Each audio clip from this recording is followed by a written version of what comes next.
Welcome to your weekly Open the Door to Tai Chi lesson. Now, Tai Chi is a martial art. And as Dr. Yang Ming says, if you don't have a sense of an opponent when you're doing your Tai Chi, you might as well just be in a room moving slowly, and it doesn't really matter what you're doing.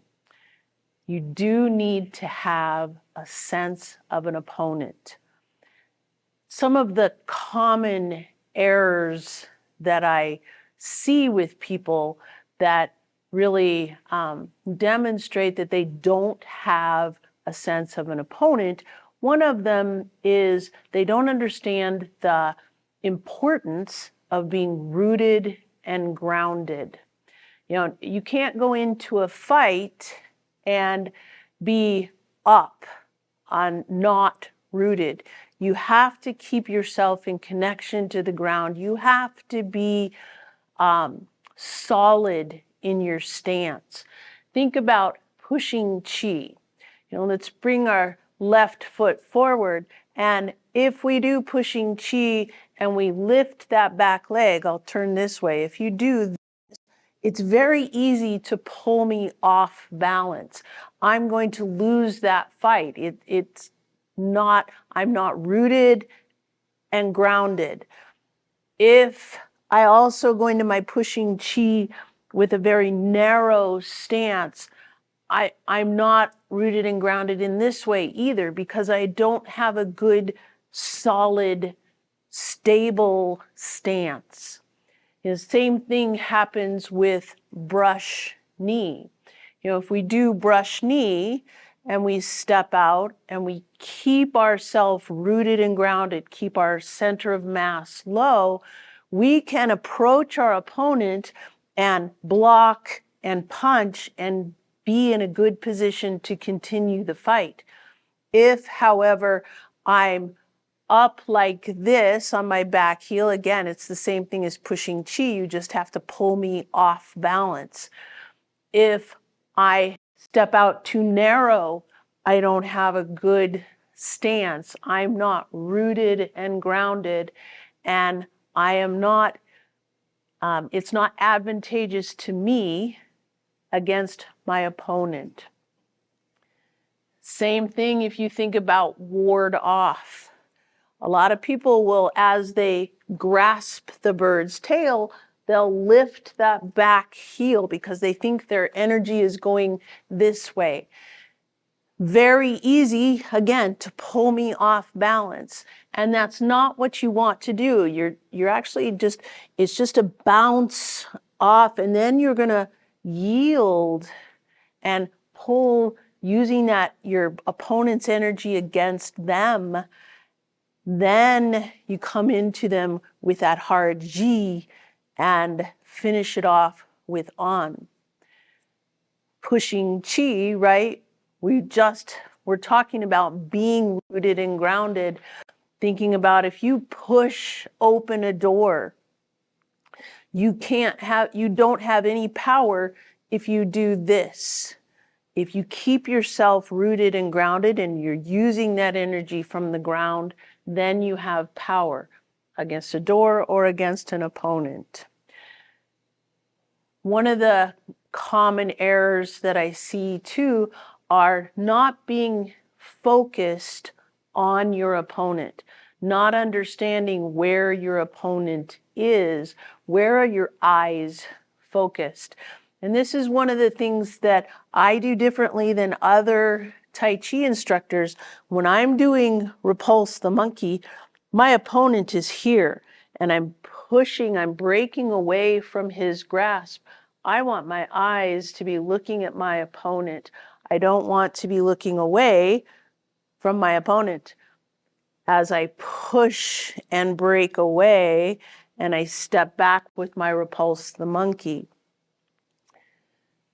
One of the other things that I see people that they don't understand is the absolute necessity of rotation.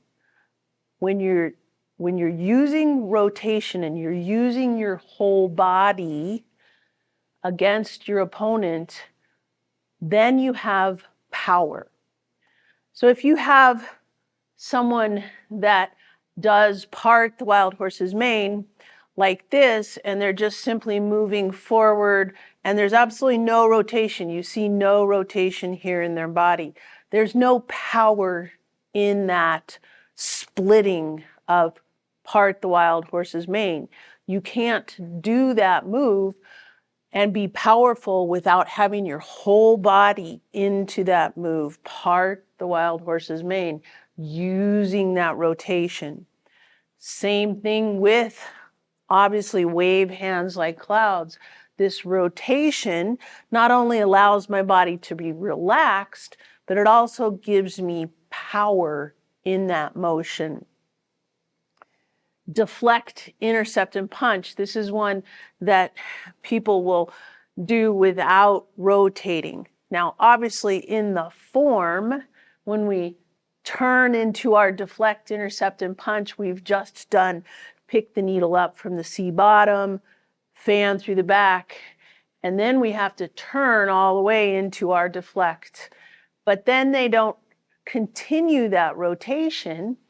If you rotate into this part of the move, then you have to rotate here to give power to that punch. So you use that rotation here. It's almost like setting the spring and then letting it go. Okay? Something similar to that is also a common error is not understanding moving from the dantean. Obviously, if we're rotating, that has more of a, we're moving that dantean, we're leading with the dantean. It doesn't, if you're not rotating, you're not moving from the dantean, but there's also things that thinking about that moving from the dantean has to be a whole body movement. Where, again, if people are parting the wild horse's mane like this and just stepping forward, they're moving their arms separately from their body. And that's not effective. Your limbs are an expression of this powerhouse here. The dantean, this is, if you do any kind of sports, you know that your power comes from here. And you have to use that rotation, but you also have to think about the limbs are not where your power not where your power is. Your power comes from the dantean. Think about wave hands like clouds.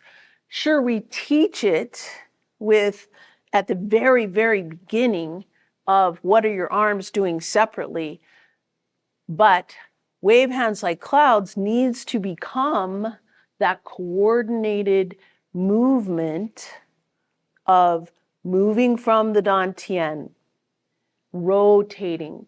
That actually is what's going to give you the power against your opponent. Something that is kind of related to this not understanding moving from the dantean, people think they're just moving their arms. And what happens when they're not connecting with the dantean, they're just connecting with their arms, is their arms are either too close to their body, like this, or they're too far away from their body. Neither one of those scenarios is powerful. It's a very weak position to be too close to your body if you do part the wild horse's mane like this, or if you do part the wild horse's mane like this, I'm not rooted and grounded. I don't have power in that. If you're moving from the dantean and you let your limbs follow what the dantean says, your limbs naturally come out into an ideal Goldilocks position. Your limb doesn't come close to your body like this. Your arms don't come close. Your dantean wants that power, and it knows that that's too weak. So there's this Goldilocks position of bringing your limbs to that most powerful point. One of the other mistakes or errors of not focusing on your opponent, not understanding being in a fight, is not being relaxed. And that might sound counterintuitive. You know, you're in a fight, you want to be all wound up. Well, you really don't, because that's a waste of energy. And that's something that Tai Chi is very good at teaching you, is using that energy, letting that energy flow. If you're tight and your limbs are all locked or your joints are locked, you're not relaxed, you're wasting energy, and that's not advantageous against an opponent. Think about pushing chi. If you see people push chi like this and they lock their joints, they're actually blocking the flow of the energy. Pushing chi needs to be soft, rooted and grounded, moving from the dantean, not letting your energy be wasted. Same thing with brush knee. You don't want people to think that they're hitting something and they lock out that joint. That actually blocks the flow of the energy. You're not in a good position if you're wasting your energy like that. Another concept of working against addressing an opponent is the idea of timing, specifically hand and foot timing. Remember, you lead from the dantian, but your hands and your feet need to be in harmony. And it's kind of a funny thing if you think about deflect, intercept, and punch, right? If I were to step out and step like this and then try to punch and then step, it looks stupid. It feels stupid. And it is. There's no power in that. Your timing, your hand-foot timing has to be together. Notice that foot helping me be rooted and grounded, but that timing of that rotation and of delivering that punch, your hands and your feet need to be in coordination. Think about Fair Lady works the shuttle. As you're holding the ball and you're blocking something coming up. If you were to block but not step, if you were to block and then step, that's weak. You have nothing underneath you. Your arm is going to collapse. Your whole body has to be coordinated. That hand-foot timing has to be there. Think about kick, smash, and box the ears, right? If we kick, smash, and then we try to box the ears first and then land, we're not rooted and grounded. We're falling forward. Our columns are not good. We're not balanced. We're not going to win that fight. Kick, smash, and box the ears. Hand, foot, timing. You have to lower your center of gravity, move from the dantian, and then as you move from the dantian going forward, box the ears. One of the hardest things for people that have never been in any kind of other martial arts or sports even is the idea of visualizing, understanding that you're in a fight. You're addressing an opponent. That's what the whole idea is. But visualizing that opponent and understanding why you're doing what you're doing. I see people doing brush knee. I'll just do it this way. They'll just kind of move their arms and flow. They feel like they're flowing, but that's not really they're not visualizing what brush knee does. holding that ball, you're gathering that energy. Gather that energy, and then you can release that energy into your opponent. It's a very focused idea of I'm gathering this energy and then I'm releasing the energy. I want to be able to visualize that opponent in front of me. Snake creeps, pheasant stands. If you think about a kick coming at me high, I'm going to have my weight back. That's what you want in snake creeps. If I don't visualize that, the temptation, because I'm moving this direction, is to put my weight here. And that's what I see a lot of people do with snake creeps, is their weight comes forward way too soon. If I have something coming at me, my weight's back, and I'm going to lower my center of gravity, then I'm going to move into my opponent for my snake creeps, pheasant stands.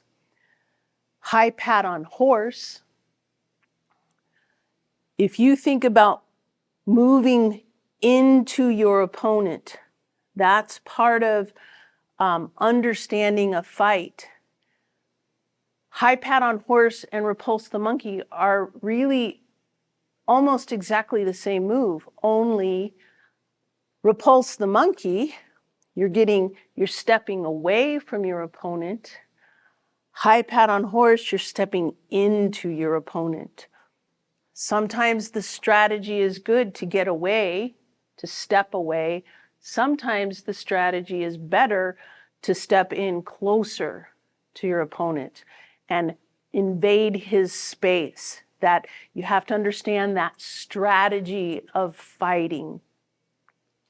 And one last thing of focusing on having your Tai Chi as a martial art and visualizing your opponent is being able to control your breathing, right? You have to think about, what am I doing? Let's go back to simple pushing chi. If I'm pushing against my opponent, right, in the on energy, it's going up, up and down, and then up into your opponent, right? I not only have to be rooted and grounded, I not only have to be moving from my dantean, but I have to understand this is the loading part. As I pull back, I'm breathing in so that then I can breathe out and give all of that energy into my opponent. The breathing helps you be relaxed as you're fighting, but it also has to coordinate with what you're doing. Think about the ward off sequence where you're gathering, you're breathing in. As you're coming against your opponent with your ward off, you're breathing out. But then as you're yielding, letting your opponent's energy come in towards you, you're breathing in. Then as you rotate and press, this is a breathing out, pushing against them. Then you have that time to reload and push with your pushing chi. So the breathing is also a part of keeping your focus on what you're doing, why you're doing what you're doing. Where is your opponent? What are you trying to accomplish against your opponent? Are you trying to get away from your opponent? Are you trying to get into your opponent? What are you doing? So that's part of what understanding Tai Chi as a martial art. Think about these common things where, am I being rooted and grounded? Am I understanding my breathing? Am I actually visualizing an opponent? Am I relaxed? Are my hands and feet in good coordination? Am I moving from my dantian, using rotation to be powerful? All of these things roll into Tai Chi as a martial art. You're not just standing in a room moving your arms around. Once you get to focus on this opponent, you really will start to improve your Tai Chi.